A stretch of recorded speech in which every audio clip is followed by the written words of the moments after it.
Buenas tardes. Hoy, Viento del Norte, en la actividad 251, da la bienvenida a José Fernández Díaz, reconocido experto en cooperación internacional con médicos del mundo. Gracias, José, por acceder a compartir hoy tus conocimientos y experiencias con nosotros. José Fernández Díaz es licenciado en Medicina por la Universidad de Oviedo, ejerció como médico de atención primaria, es experto en gestión sanitaria, ocupó diversos puestos de gestión de servicios sanitarios en Asturias, entre ellos la gerencia del Hospital de la Cruz Roja de Gijón. Fue responsable de la Red de Servicios de Salud Mental de Asturias y director de Atención Sanitaria y Salud Pública en el UCA y Área Sanitaria de Oviedo. En un escenario marcado por transformaciones profundas, desde los desafíos climáticos y las crisis humanitarias hasta las inestabilidades geopolíticas y las desigualdades persistentes, la cooperación internacional se convirtió en un pilar fundamental para la construcción de soluciones sostenibles y compartidas. Nuestro ponente cuenta con una sólida trayectoria en el ámbito de la cooperación internacional. Fue voluntario y socio de Médicos del Mundo. Realiza actividades de cooperación internacional y de sensibilización. Forma parte del Comité de Programas Internacionales y participa como voluntario en misiones en Centroamérica, Caribe, América del Sur y especialmente en los campamentos de la población refugiada saharaui desde el 2008 hasta hoy. Ocupa diversos cargos en Médicos del Mundo España y en la actualidad es el presidente de Médicos del Mundo en España. Hoy nos acompaña para reflexionar sobre cómo fortalecer la cooperación en un contexto global cada vez más interdependiente, más complejo y más dinámico.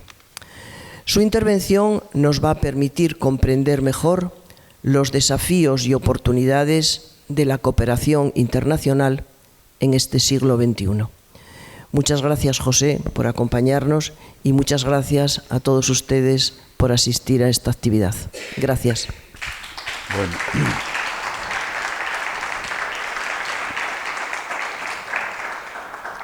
Bueno, pues muchísimas gracias a ti, María Jesús, y gracias a Viento del Norte gracias por asumir riesgos. Viento del Norte. Vamos a ver, yo únicamente precisando, yo experto realmente, experto por edad, no porque haya tenido una formación específica, ni académica, ni sepa mucho de cooperación. Lo que pasa es que, los años, sí que como persona con inquietudes sociales y políticas también en su momento, y después lo comentaré un poco, hubo unos años en los que determinadas situaciones te hacen moverte en un ámbito que era el de los años 90, en el cual había un crecimiento muy significativo de los movimientos sociales en todo el mundo. Era algo transversal. Fue un momento, yo lo considero un momento especial para todo este campo de la cooperación. Pero la idea que yo tengo no es tanto hablar de Médicos del Mundo, por supuesto, tampoco hablar de la cooperación así desde dentro de una ONG, sino aprovechar el momento también, porque yo creo que el momento merece la pena, para hacer una especie de recorrido, así como un dron así muy alto, una panorámica, porque la cooperación internacional para el desarrollo no cae así porque sí en un momento dado, cae por algo y va desarrollándose también por circunstancias del contexto que en cada momento de la historia. Y ya casi al final, igual consigo dejar las cosas así para el coloquio y para poder hablar ya de los temas, si queréis, los más concretos, los del momento de hoy o lo que os parezca. La idea es hacer así un marco de en qué momento y por qué surge la cooperación internacional, que lleguemos a tener una idea de cuáles son los agentes, ¿no?, que forman parte del entramado de lo que es la cooperación internacional para el desarrollo, y luego, bueno, a lo mejor pegar así un brochazo sobre cómo era la cooperación en distintos momentos y ya acabar con lo de hoy. La cooperación internacional para el desarrollo surge poco antes de llegar a la mitad del siglo XX, justo cuando se producen dos situaciones en el mundo, que una es el final de la Segunda Guerra Mundial, pero también a su vez relacionado con las causas y, por ejemplo, Gran Depresión que llevó al fascismo y a la Guerra Mundial, y también por todo el inicio de los procesos de descolonización o del proceso de descolonización. Ambas cosas tienen muchísimo que ver en el origen de la cooperación internacional para el desarrollo, las dos. La primera, casi todavía sin acabar la Guerra Mundial, pues hay en los Estados Unidos una conferencia que fue famosa, la conferencia de Bretton Woods, donde se reunieron pues unas cuantas decenas de países, sobre todo del norte, pero también países de lo que sería después pues el bloque socialista y otros países, pero casi todos vamos a decir, de países en una situación de desarrollo relativo para aquel momento. Y ahí, en aquella conferencia, básicamente se crearon unas instituciones que todavía hoy son muy relevantes, en particular el Banco Mundial y el Fondo Monetario Internacional. Las dos nacieron con un criterio. Cuando digo cooperación internacional aquí no estamos hablando todavía de la cooperación norte-sur, estamos hablando de un marco en el que se genera el concepto y el sentido de la cooperación internacional. Y el Banco Mundial surge como consecuencia de que los países no veían que la banca privada fuera solvente, capaz, suficiente para afrontar las expectativas de crecimiento y desarrollo que en el momento tenían muchos países, tanto del norte como del sur, ¿no? En un principio. Este era el elemento del fundamento del Banco Mundial, ¿no? Después del Banco Mundial, ya sabéis que a lo largo de los años subsiguientes fueron apareciendo, pues que si el Banco Interamericano para el Desarrollo, que si otro apareció en África, en Asia, o sea, fueron haciendo también, vamos a llamarlas así para entendernos, como sucursales, que no lo son en sentido estricto, pero sí bancos regionales con la misma finalidad. Y el Fondo Monetario Internacional, porque vieron que había una necesidad imperiosa de regular los valores de intercambio de las monedas y demás, ¿no? Y pues se sentía esa necesidad en aquel momento. Fijaros que poco después también se creó algo que ahora mismo es el GATT, el Acuerdo aquel general de aranceles, que también establecía las políticas generales arancelarias para el intercambio comercial entre países. Esto lo digo porque después a lo mejor llega un momento en que hay que decirlo al final de la charla también otra vez. Esto fue el inicio y lo que sentó las bases de dos cosas. Uno, lo que viene ahora de la arquitectura de Naciones Unidas y todo el marco jurídico internacional. Y dos, determinó en ese momento también otra cosa, que bueno, no pasa nada, cada momento histórico pues tiene que fue... La voz cantante la iban a llevar los Estados Unidos de América. En aquel momento, bueno, pues se formaliza, se consolida, se institucionaliza la hegemonía de los Estados Unidos como país que iba a marcar las pautas de lo que iba a ser en adelante pues las relaciones económicas internacionales y las políticas monetarias, etcétera, ¿no? Esto no es ni malo ni bueno, es fruto de un momento histórico determinado. Pero casi inmediatamente de esta conferencia es cuando se firma la Carta Fundacional de Naciones Unidas. Y con ella, casi inmediatamente, ya se crea, por ejemplo, la UNESCO. Y se crea UNICEF, es decir, el Fondo de Naciones Unidas para la Infancia, el Fondo de Naciones Unidas para la Cultura, y poco a poco, en los años sucesivos, ya se van creando todo lo que es la arquitectura general de Naciones Unidas. Todas las agencias que hoy nos suenan y que hoy no están ahí, la Organización Mundial de la Salud, después las oficinas regionales de la Organización Mundial de la Salud, El ACNUR, que fue más tarde la Agencia de Naciones Unidas para Refugiados, vino bastantes años después, pero bueno, el PNUD, que ya es de los años 60, el Programa de Naciones Unidas para el Desarrollo, el CEDAW, la FAO y el Programa Mundial de Alimentos, es decir, todas las agencias que nos suenan ahora mismo tienen su origen en aquellos años y los años posteriores. Cuando hablamos en historia de momentos, un momento histórico, pues bueno, pueden ser 10, pueden ser 15 años, pero que entre el año 45 y el año 60, prácticamente toda esta arquitectura de Naciones Unidas se fue configurando y consolidando. Fijaros bien que esta era como la cara política, social, cultural de lo que llamamos, o de lo que se llama esto de el orden internacional creado en aquel momento, y de esto que llamamos el multilateralismo y que tanto reclamamos, reivindicamos y nos fastidia que parezca que alguien entró en la habitación y está rompiendo todos los juguetes que teníamos ahí bien montados. Bueno, esto es una de las partes de esto. O sea, ya tenemos Banco Mundial, Fondo Monetario Internacional, como las instituciones financieras internacionales, y tenemos también la arquitectura de Naciones Unidas. Pero a la par, prácticamente ya estaban iniciándose los primeros procesos de descolonización.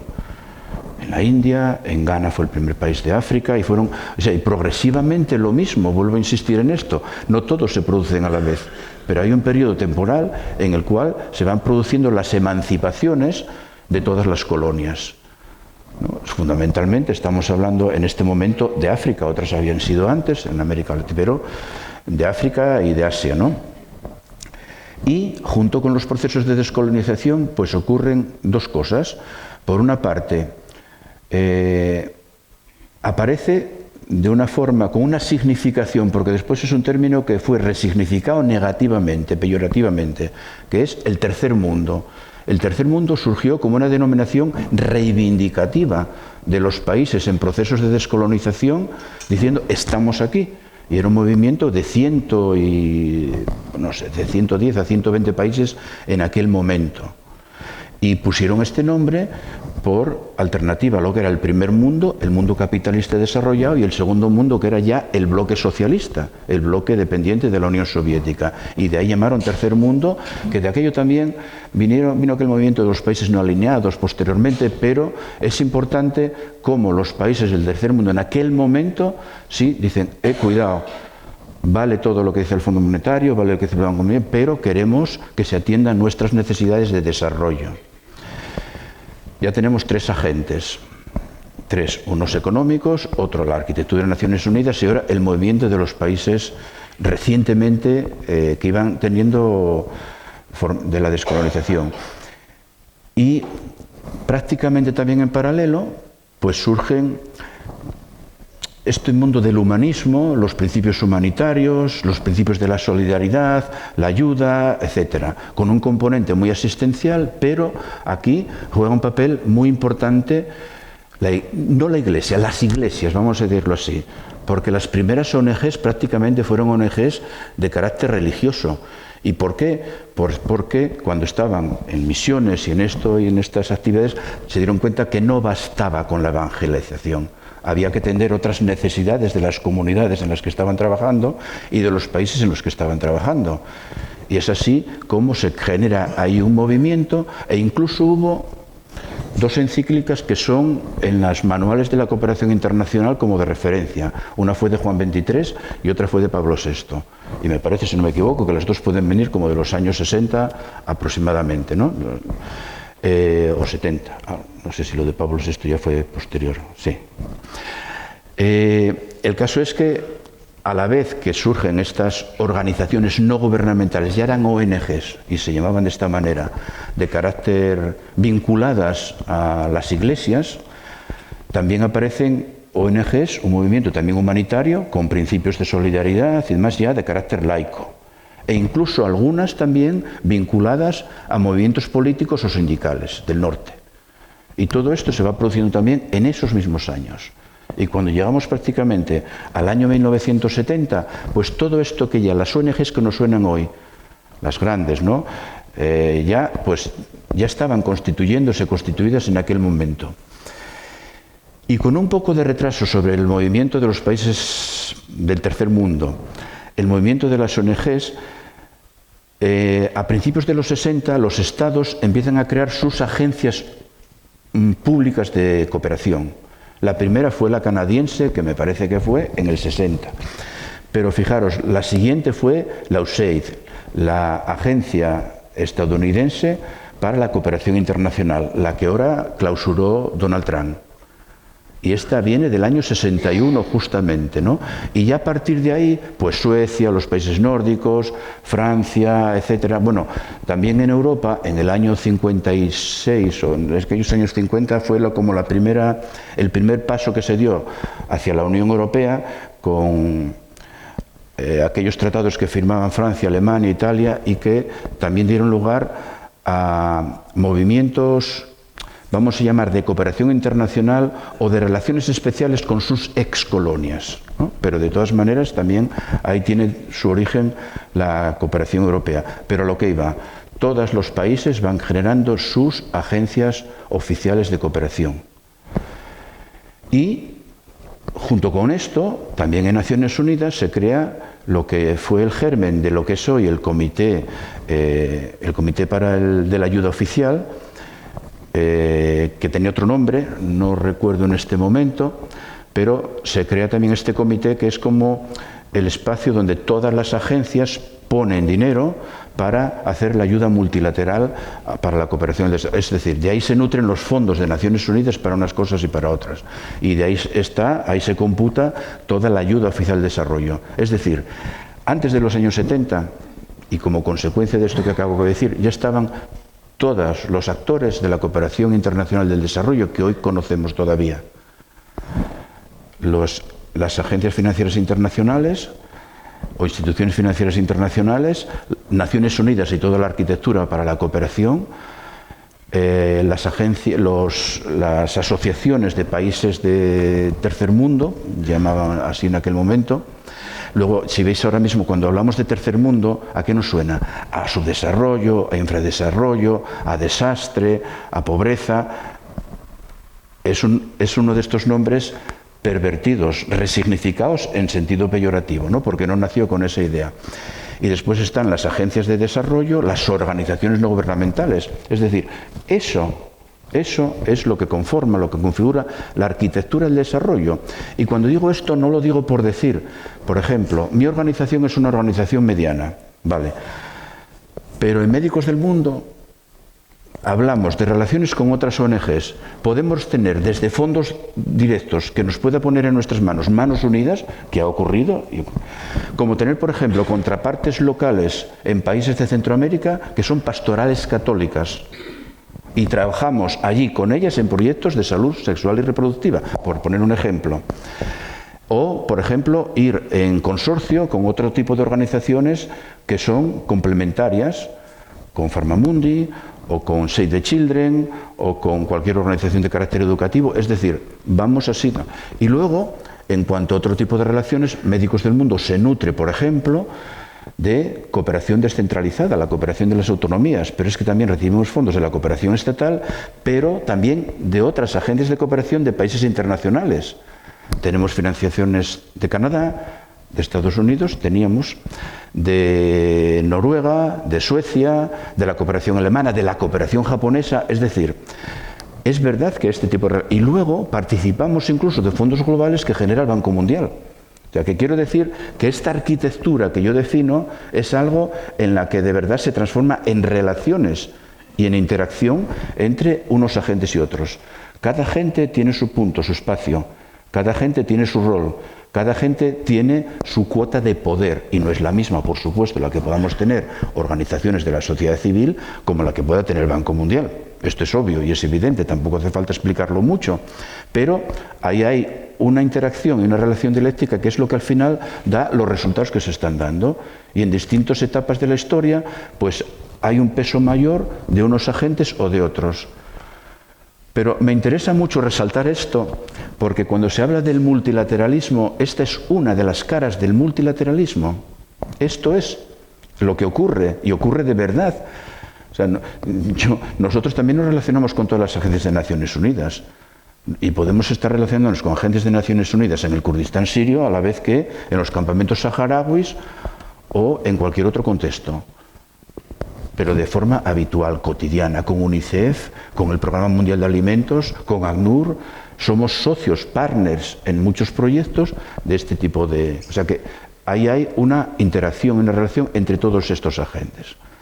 Yo quería, así de entrada, voy a controlar a ver si... Madre mía, dejar claro esto. Bueno, ya ahora no, lo demás va a ir un poco más precipitado, pero hay un tema que yo quiero hacer otro paréntesis, que es la losa, el lastre sobre el desarrollo, que es la deuda externa. Tengo que decirlo porque eso tiene una importancia muy grande. Yo tenía aquí recogidos también en algún lugar algunos datos sobre la deuda externa porque es que está muy bien comentarlo por lo que vamos a ver. Así como datos globales. Bueno, la deuda externa, lógicamente, vamos a decirlo así, nació con buena intención, ¿no? Los países necesitaban endeudarse para financiar su desarrollo. Lo que pasa que hubo momentos, sobre todo a raíz de la crisis del petróleo en los años 70, en el que los intereses se dispararon, los países se endeudaron más, y quien les estaba prestando dinero, yo entiendo que lo sabía. Por lo tanto, eso de reclamar la deuda, pues a lo mejor sabía que no se iban a devolver. Porque vamos a dejar el volumen global de lo que es la ayuda oficial de desarrollo, pero que sepáis también que la ayuda oficial de desarrollo no es todo subvención. La mayor parte es préstamo, es créditos, y la otra parte va en donaciones, pero la mayor parte es préstamo.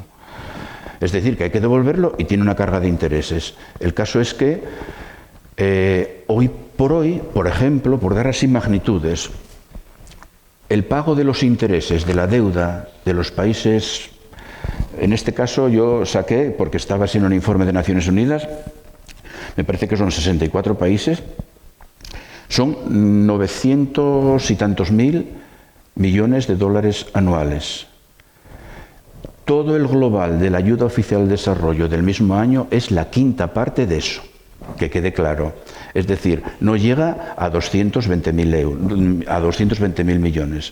Con esto yo creo que ya queda claro. Es decir, pagan más en intereses, no en reducir principal de la deuda, los países del tercer mundo, 5 veces más de lo que reciben de ayuda oficial al desarrollo, y una parte de esa va también en deuda, ¿no? Esto que quede.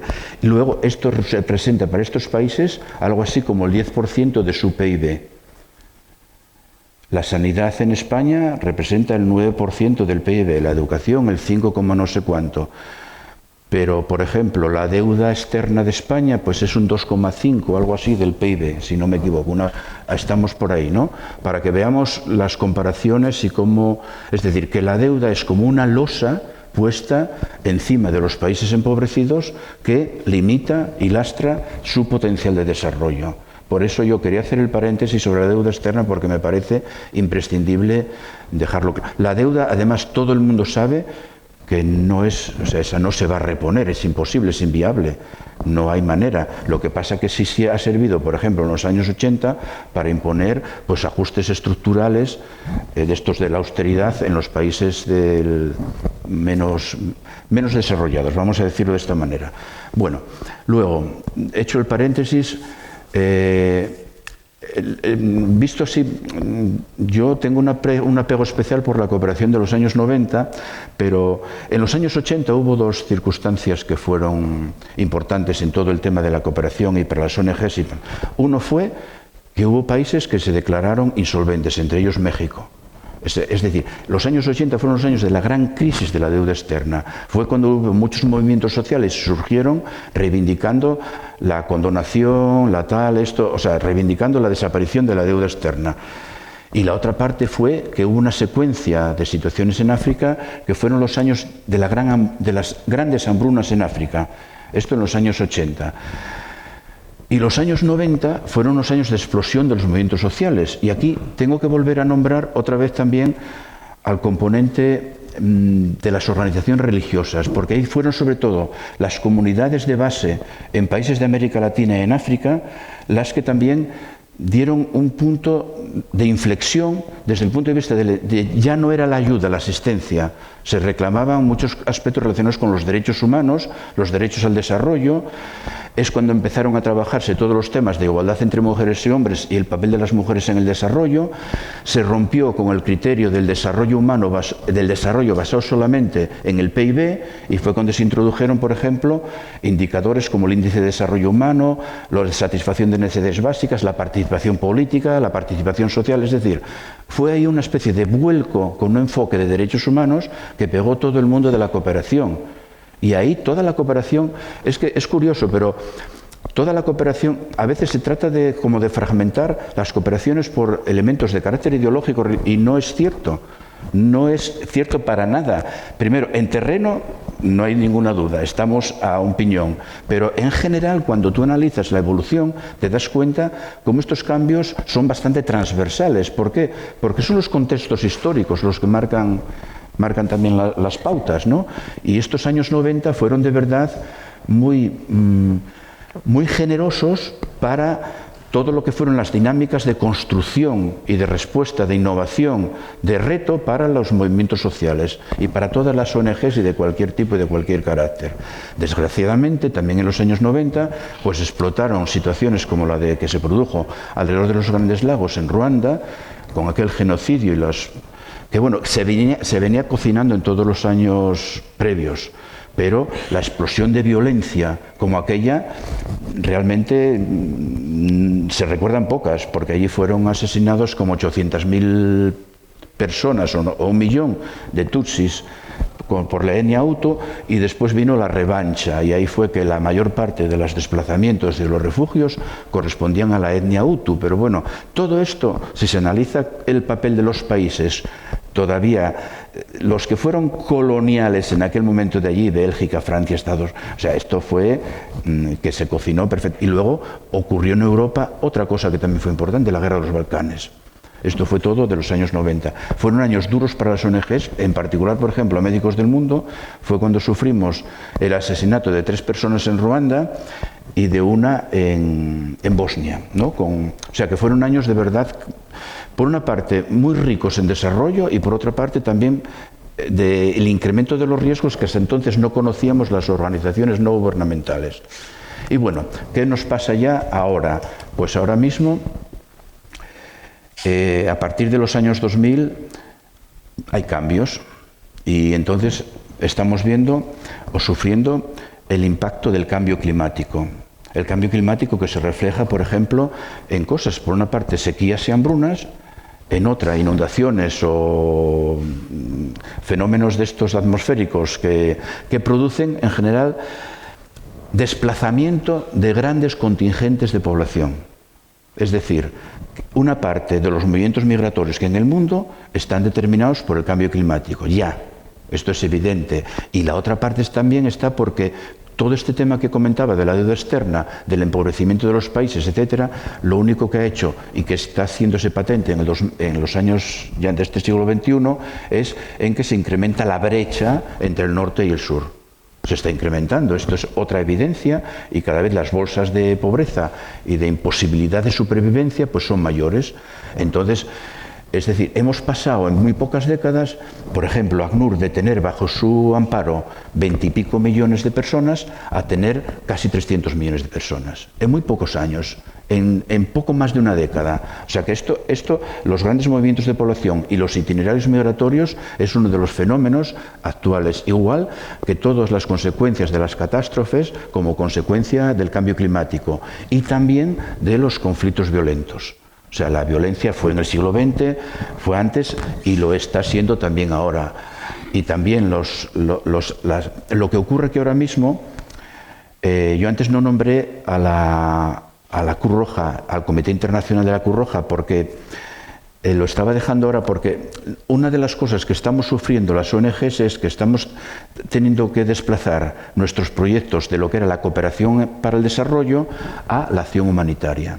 Es decir, ya no estás trabajando para el desarrollo de las comunidades de los países, estás trabajando para la supervivencia de las personas en unas condiciones que ya no te permiten hablar de desarrollo. Estás tratando de garantizar su supervivencia, el mantenimiento de las condiciones básicas para la vida. Este es uno de los grandes cambios que también hemos tenido que afrontar en los últimos años. Es decir, que fue adquiriendo mucho más peso la atención de las emergencias y la acción humanitaria sobre lo que es la cooperación para el desarrollo, que era lo bonito, por decirlo de alguna manera. Nos parece ahora que añoras aquellos tiempos, estar en una comunidad, en una región, en lo que fuera, y estar viendo que estábamos trabajando, como tú me comentabas antes, con Energías Sin Fronteras o de estas, para pensar en cómo esas comunidades puedan ir progresando. Y este es uno de los grandes cambios. El otro gran cambio que estamos sufriendo ahora mismo es la gestión de los riesgos. La gestión de los riesgos por todas partes, porque son la gestión de los riesgos desde el punto de vista de que los contextos son más complejos y con mayor riesgo. A ver, por ejemplo, ahora mismo nosotros tenemos un proyecto, una serie muy importante de muchos millones de euros cada año en Siria, en el noreste, que es la zona del Kurdistán. Hasta ahora era una zona que no estaba protegida, por decirlo de alguna manera. Tampoco voy a decir por qué, pero bueno, estaba protegida. Pero ahora mismo ya no, y ya han empezado a bombardear, han bombardeado instalaciones de las que teníamos allí. Es decir, que de un día para otro te ocurren estas cosas, y son contextos complejos de verdad. Y la otra complejidad que viene con esto es lo que está ocurriendo con algunos países y como... Es decir, las exigencias que tenemos ahora las ONG son enormes desde el punto de vista de esto que se llama la compliance, es decir, como las normas de ética, de rigor, de prevención del blanqueo de capitales, de no colaborar con las organizaciones terroristas, etc. Pero claro, pongo el mismo ejemplo que ahora. Ahí en Siria, como contraparte, teníamos a gente... Son organizaciones sociales, políticos sociales kurdas. Si de repente el gobierno sirio debe decir que son terroristas, Médicos del Mundo está colaborando con terroristas. Es que esto, o sea, de un día a otro, es verdad que te puedes mover en esta, no es una tontería. Y lo mismo pasa con los temas de blanqueo de capitales, ¿no? A veces, cuando ECHO, que es la agencia la Agencia Europea de Acción Humanitaria que nos está financiando esto, tú vas y dices, bueno, pero ¿ustedes cómo se las apañan para meter dinero en sitios como este? Que me cuenten a mí con qué banca oficial pueden trabajar.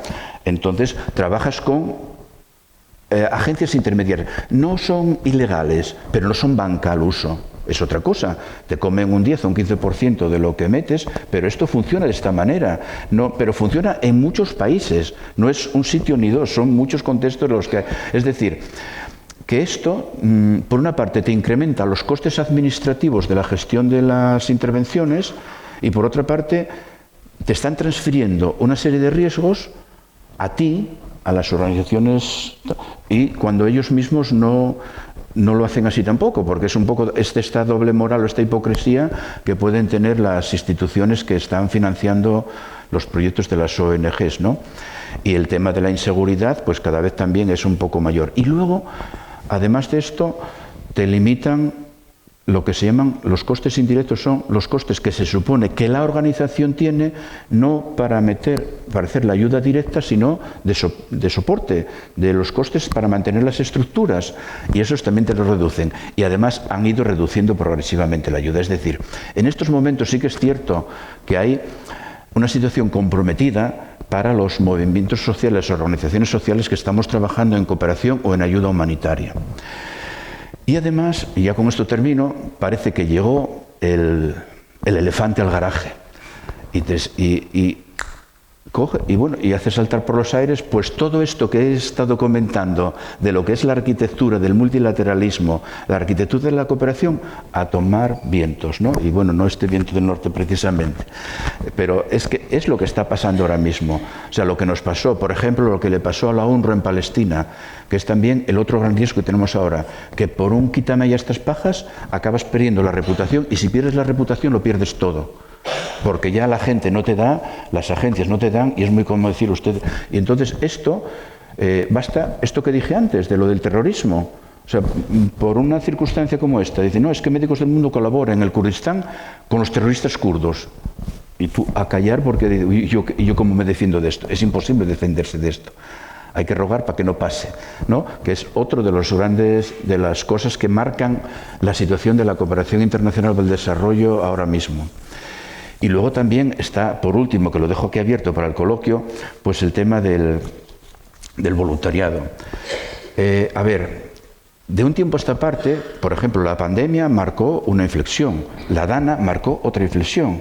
Aquí también somos poblaciones susceptibles de sufrir grandes situaciones de emergencia, como fue la pandemia o como fue la DANA de Valencia, y van a pasar más veces. Y digo esto en relación con el voluntariado porque aquí sí que es más fácil decir, bueno, pues mira, plaf, ¿no? Expreso mi voluntad, mi solidaridad de una manera inmediata, clara, en un contexto cercano y no peligroso desde el punto de vista de lo que estaba comentando antes. Pero de todas maneras, vamos a ver, yo siempre he sido una persona voluntaria, no... Ahora soy presidente de Médicos del Mundo, lo dejaré de ser dentro de un poco de tiempo, pero bueno, pues cuando deje de ser presidente a lo mejor salgo más a algún contexto de estos como los que comentaba antes María Jesús, que bueno, no estoy muchas veces, en los campamentos saharauis sí, en Guatemala más de una vez, en Cuba he estado y probablemente tengamos que volver ya inmediatamente por el contexto humanitario que hay es gravísimo lo que está ocurriendo ahí ahora desde el punto de vista de la población.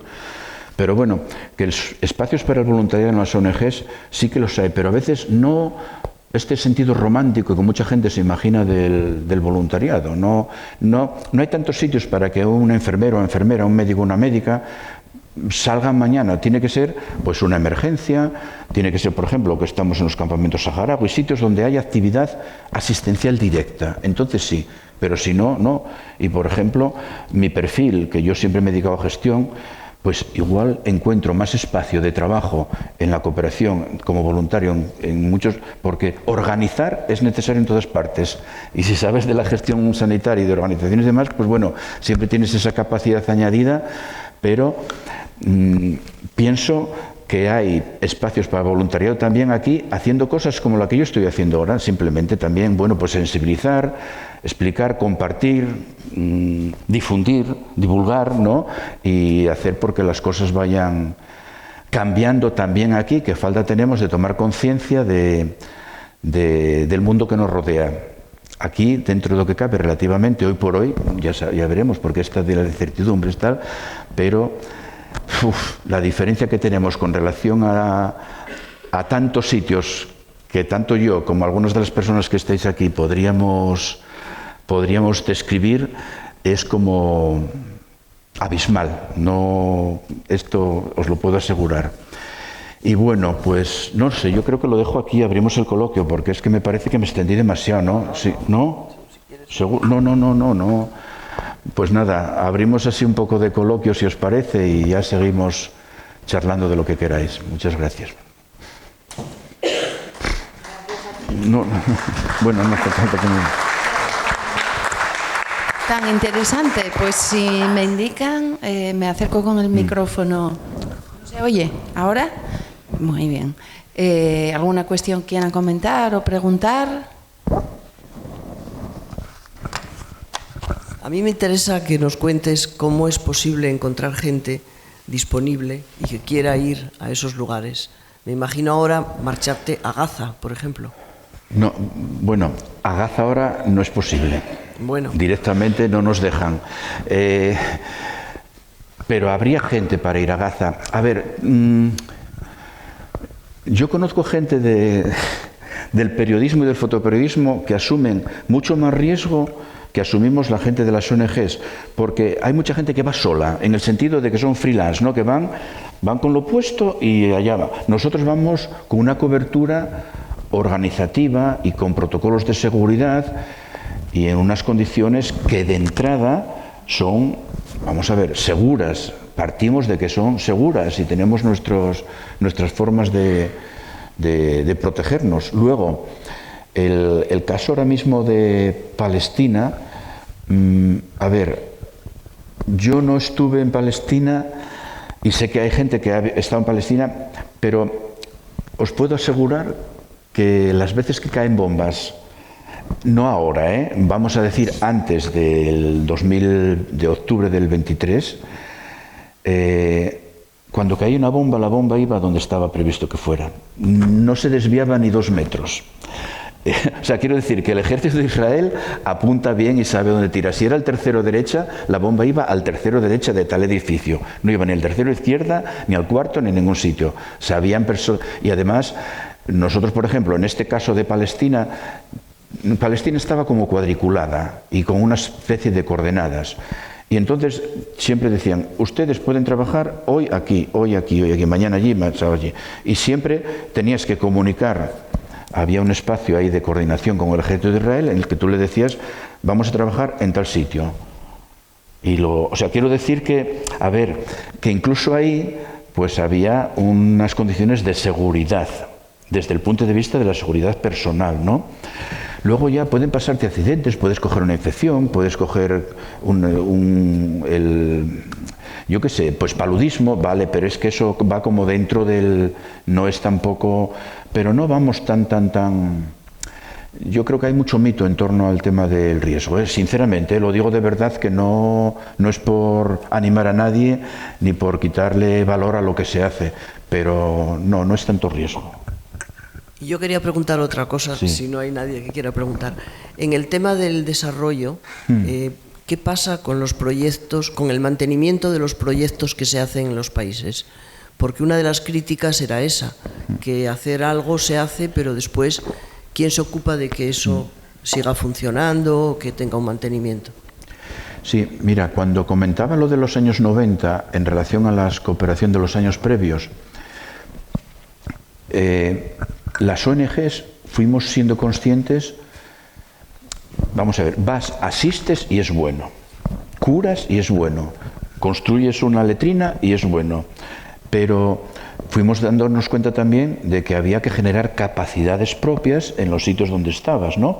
Y además adecuar lo que hacías a las posibilidades tanto de financiación como tecnológicas, como de acceso a tal, para sostener lo que allí tienes. Y esto va en cuanto a la capacitación de personas como en la dotación de infraestructuras. Y también hay algo que se mejoró, aunque poco, ¿no? Que son en los temas también de la construcción adecuada al entorno, al contexto, que esto se han hecho auténticas, o hemos hecho auténticas barbaridades con estas cosas, pero desde luego que eso fue otra de las cosas que cambió mucho en los años 90, es decir, partir de una visión asistencial inmediata a decir, hay que construir, hay que generar capacidades y hay que hacer que las cosas puedan sostenerse. Mira, tampoco es por hacer propaganda, pero por ejemplo, yo empecé a ir a los campamentos saharauis en 2008 y nos hicimos cargo de un programa de salud sexual y reproductiva, pero bueno, fundamentalmente imaginaros en torno a todo el proceso reproductivo. En el Sáhara, en el 2008 o 2007, había 5 matronas con titulación. Una era de titulación de España, 2 eran de Argelia, una era de Ucrania y la otra de Francia. 5. Con el paso del tiempo, pues llegado, por ejemplo, pues qué sé yo, pero casi 2015, habría allí pues 45 matronas tituladas saharauis. Habíamos desarrollado la escuela de enfermería con formación de matronas, habíamos generado infraestructuras en los dispensarios en los campamentos y además paritorios en los hospitales. Es decir, cuando tú te planteas la cooperación con una perspectiva, ¿qué fue lo que nos salvó aquí? Pues una cosa, que tenemos convenios con la ECID, y un convenio de la ECID te lo dan cada 4 años, y tú sabes que tienes 4 años por delante para planificar y para hacer una gestión de este estilo, de este tipo en la cooperación. Pero vamos, como suelen decir, me alegro que me hagas esa pregunta, pero es que es verdad que tienes toda la razón con eso, sí.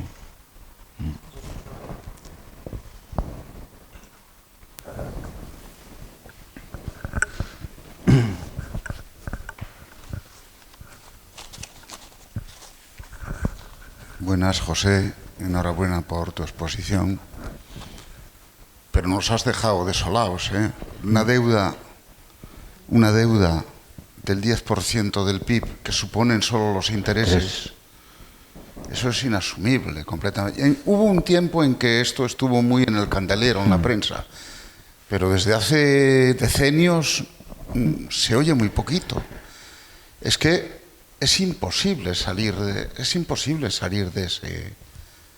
ese círculo vicioso. Totalmente. Entonces, ¿qué esperanza puede tener esa gente? La contestación a mí me parece que ninguna. Bueno.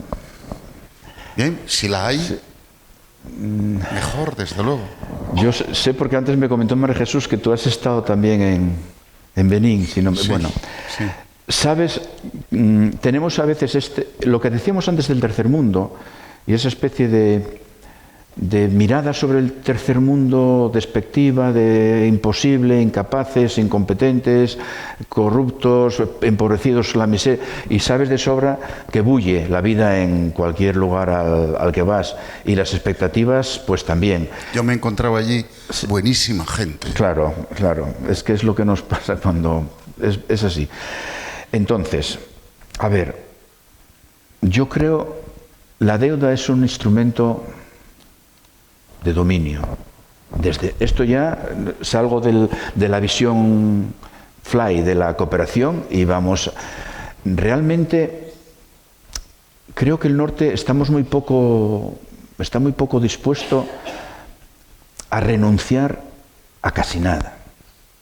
Y la verdad es que si hay que llevar dignidad, que no digo riqueza, dignidad a esta gente y a estos países, tenemos que pensar que alguna renuncia, y claro, cuando aquí nos planteamos el más y más y más, y consumo, y encima le transferimos todos los desechos, o sea, porque la deuda ecológica, si fuéramos a ver a quién se la hay que asignar, seguro que nos correspondía pues el 90 y tantos % de la deuda ecológica del mundo, que está provocando las crisis, el cambio climático y todo lo que decía yo antes, y más empobrecimiento en los países del sur. O sea que es verdad que la deuda es impagable, es absurdo, es surrealista, no, eso es inviable, no, se sabe de sobra que no va a ocurrir. Pero es que si nos ponemos a analizar además de eso, todo lo demás, que es una deuda, como se llama, indigna, que deuda indigna es cuando yo te presto sabiendo que no vas a poder devolverme, yo soy consciente de lo que estoy haciendo, ¿sabes? Y cuando prestan saben que no te van a devolver, por lo tanto, mira, no me reclames, tú ya sabías, si me prestabas, que esto iba a ser así, ¿no? Y después que es totalmente... Y luego, claro, es ese círculo vicioso, porque ahora ya no invierten para desarrollo. Si se endeudan es para pagar intereses de la propia deuda. Es que es una cosa que no tiene... Es surrealista. Entonces la interpretación que hay que hacer yo creo que es otra, ¿no? Que es una losa, pero que además es una herramienta de control, de dominación, de mantenimiento de unas relaciones comerciales y demás que interesan solo al norte. Yo antes decía lo del GATT, pero bueno, el GATT, digamos que de una forma más suave y tal, pero era en las relaciones norte-sur como el Donald Trump de ahora, ¿no? Por decirlo de alguna forma. Es decir, los aranceles eran altos para las materias primas y de la economía primaria, lo que exportaban los países del sur, aranceles altos, y sin embargo eran muy bajos para los productos manufacturados e industriales. Es decir, lo que ellos no producen, pero era más fácil acceder porque los aranceles son muy bajos. Quiero decir que favorece a los países más desarrollados ese tipo de aranceles. Es que está todo preparado de esta manera, ¿no? O sea, quiero decir que las relaciones norte-sur no han cambiado, al contrario, si quieres, pues son un poco más... La brecha es mayor, igual que también ahora mismo, pues en este mundo que vivimos, pues con este auge tan pujante de este neoliberalismo que no tiene límites en cuanto a la ambición de acúmulo de dinero y de poder, pues se aumenta la brecha también entre ricos y pobres en nuestro contexto. Estamos ahí, ¿eh? Ahora, que te conste, yo tampoco soy una persona especialmente pesimista, ¿eh? De verdad. No creo que la historia no la acaba Donald Trump tampoco. Ni creo que él también incluso podría acabar en la cárcel, que no sería malo. Bueno, pero podría ser, o sea, por crímenes desde luego que podría estar. y vaya usted a saber, vamos a dejar y a ver cómo las cosas van. Pero no, te doy toda la razón, ¿eh? No, lo de la deuda es algo... Yo por eso quise hacer el paréntesis, ¿eh? Porque es que es importante que lo pensemos. Es como una losa. Es como decir, subo y después te quito la escalera, ¿no? Ahí te quedas. Oye, ¿en qué te puedo ayudar? Pues con la ayuda oficial de desarrollo que te doy y te endeudo más, ¿no? Y además me estás pagando por los intereses de la deuda mucho más de lo que yo te estoy dando como ayuda al desarrollo. Otra cosa, has explicado muy bien la formación de la gente para que esos proyectos tengan sustento por ellos mismos. Pero hay un problema, ¿no? Cuando tú tienes que hacer una instalación, por ejemplo, el agua es un problema brutal en esos países. Claro, tú puedes hacer instalaciones allí, pero esas instalaciones con el tiempo se desgastan. Por muy bien mantenidas que estén, vuelve a surgir el problema.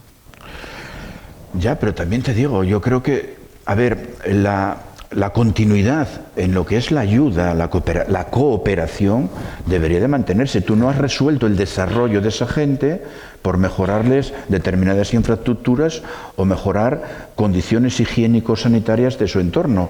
Si estás contribuyendo a la sostenibilidad con capacitación, con las posibilidades en un contexto de gente así con perfil técnico, decir, mira, el acceso a la energía de tal, pues es factible de esta manera, yo qué sé, que bueno, pero sí es verdad que no se puede detener, cortar una ayuda que tienes que esperar que se generen esas capacidades, si no es imposible. O sea, que generar ese punto en el cual, por llamarlo de alguna forma, no sé, pero puedan apropiarse de la tecnología, aunque sea la tecnología, lo pongo entre comillas porque no estamos hablando aquí de super tecnologías, estamos hablando de tecnologías básicas, ¿no? Y además, para generar lo que se necesita para la producción, ¿no? Es imposible, ¿no? O sea, quiero decir que desarrollo lleva todo eso consigo, ¿no?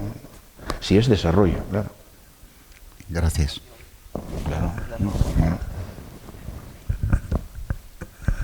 Hola. Gracias por venir a vernos. Yo soy sanitaria. Se me ocurren 3 preguntitas. La primera, que me gustaría que nos hablaras un poco de la crisis humanitaria en Cuba, que me ha dejado así un poco, no sé, porque parece que en Cuba por lo menos la gente, a lo mejor le faltan cosas, pero no le falta de comer lo básico, no lo sé. Entonces me gustaría que nos hablases un poco de eso.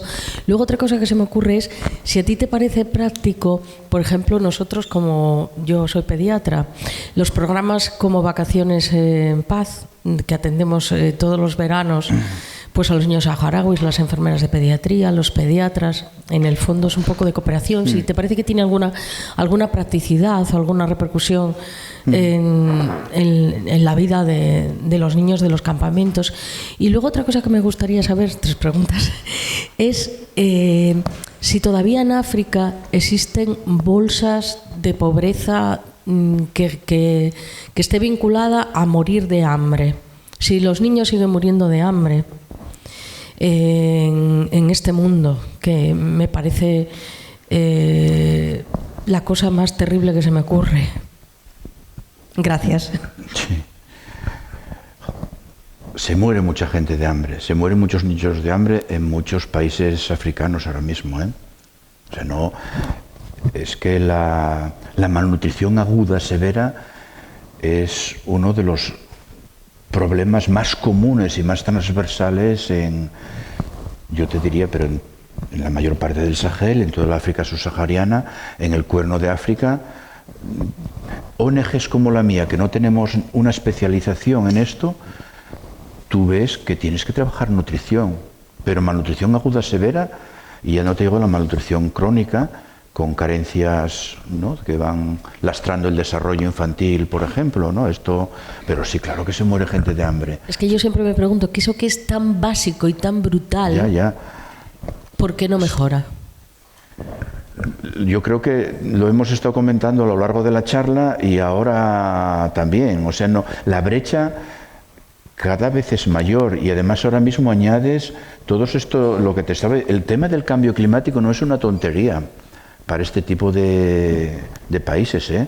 O sea, no es el cambio climático está afectando muy gravemente a la supervivencia y a la estabilidad de las poblaciones. Ahora mismo ya. Antes fue aquella epidemia silenciosa que era el SIDA en la pandemia en los años 90. Ahora mismo, pues el cambio climático tiene un impacto muy grave, pero lo tiene también el incremento de la brecha norte-sur. Esto, lo que estábamos comentando ahora mismo, el círculo vicioso de la pobreza, ¿no? Que está ahí. Y después, con relación a lo que me decías termino con lo de Cuba, pero de vacaciones en paz Mira, yo antes de ir a los campamentos tenía como un poco de recelo con estas cosas. Digo, bueno, ¿qué pintan estos niños, estas niñas? Y vienen, están aquí de esta manera y después cuando van para allí... Y cuando lo conocí bien, me di cuenta que tiene un valor... Tiene un valor... Mira, la cooperación tiene un valor emocional siempre. O sea, que la gente no se sienta... Que la gente... No os dais cuenta de lo importante que es para Palestina, para Sáhara o para cualquier otro lugar, pensar que aquí se habla de ellas, de ellos, de su situación, ¿no? Hay un componente emocional en la cooperación siempre, es decir, la proximidad, el estar con, el acompañar, esa es una parte. Y Vacaciones en Paz, pues tiene ese flujo. Y claro, tú date cuenta que son muchos niños y niñas viniendo todos los años y ahí se genera eso. Pero es que tiene otro tema, que es viene a ser un poco equivalente al concepto que tenemos de las remesas de la población migrante que manda a sus países. Porque cada niño y cada niña que viene está en una familia aquí, después esa familia va a tener apadrinada o amadrinada a toda la familia durante tiempo. Y claro, 20 euros, 50 euros, 100 euros en los campamentos saharauis, no te puedes imaginar lo que significan. Hombre, yo mi respuesta es que sí, claro, quería mucho. Saber tu opinión. Esto es. Entonces, yo todavía recibo visitas de niños que han estado aquí el verano, que han acabado viviendo en España y que son adultos y vienen a verme. Claro que tiene, para mí, claro que es importante, pero bueno, parece como un grano pequeñito. Y luego tiene otro tema también para ellos, que es el tema, si quieres, cultural e incluso político. O sea, que no se perdiese... Desde mi punto de vista, realmente es una colonia cuyo proceso de descolonización se ha visto perturbado abruptamente por la ocupación de Marruecos. Pero desde el punto de vista jurídico sigue siendo una colonia. Y España debería ser la potencia administradora, porque ahora mismo la potencia ocupante es Marruecos, del Sáhara Occidental. Pero realmente yo todavía allí, cuando voy, veo hasta carnés de identidad. Sí, es que es así, ¿no? Y el mantener ese vínculo, pues a mí personalmente también me parece importante, aparte de que, claro, es una fuente. Allí el mantenimiento del español, desde que el Instituto Cervantes dejó de tener allí programas, pues se produce por toda la formación profesional de carreras y demás que hace Cuba con los saharauis, que van muchos a estudiar carreras técnicas y de salud a Cuba, y luego también pues el tema de Vacaciones en Paz, por ejemplo, ¿no? Entonces yo creo que sí tiene su importancia, y tiene también, desde el punto de vista político, para el Frente Polisario, pues el hecho de mantener viva una causa que cada vez está más desplazada y más olvidada. Ahora que yo ya no, la verdad es que es un tanto surrealista, pero ahí está. Y luego está lo de Cuba. Cuba, la situación es dramática, pero cuando te digo dramática, es dramática. En Cuba están pasando hambre, en Cuba no hay medicamentos, y digo no hay medicamentos, punto. Hay pues un 70-75% de las necesidades de medicamentos ahora mismo están sin cubrir, que ya es decir, 70 y muchos %. No tienen materiales fungibles en los hospitales. Por ejemplo, no tienen para poner una lente intraocular, tampoco tienen lente. Es que no tienen nada. Están haciendo los drenajes con trozos de guantes de los que les pueden quedar. Es que no, o sea, en Cuba ahora mismo no hay nada. Hay una situación humanitaria realmente dramática.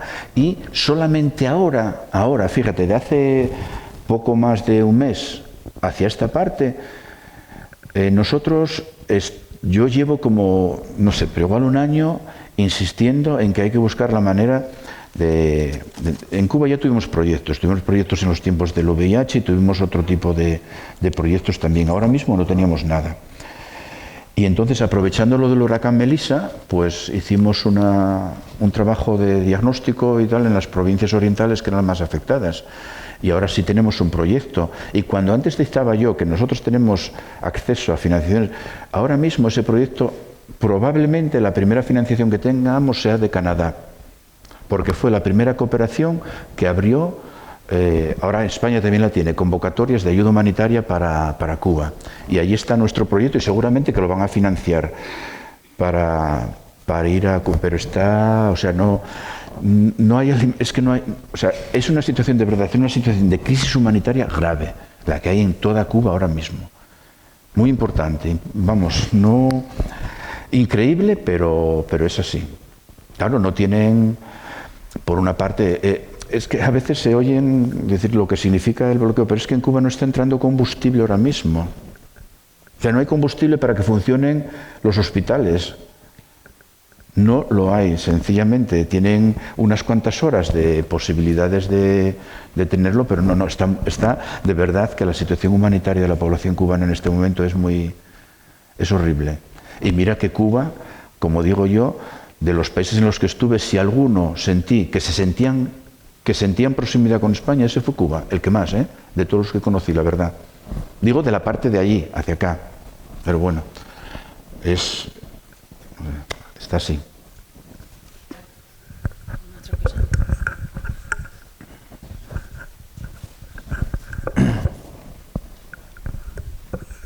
Hola, buenas tardes. Bueno, ya nos diste el diagnóstico de la situación de cómo está la cosa en el mundo para la solidaridad internacional, diagnóstico que comparto y seguramente todos los que estamos aquí compartimos. Pero yo, como tú dijiste, puedo tutearte, ¿verdad? Hombre, claro. Bueno, pues yo, como tú dijiste, soy un optimista también y creo que se pueden hacer cosas.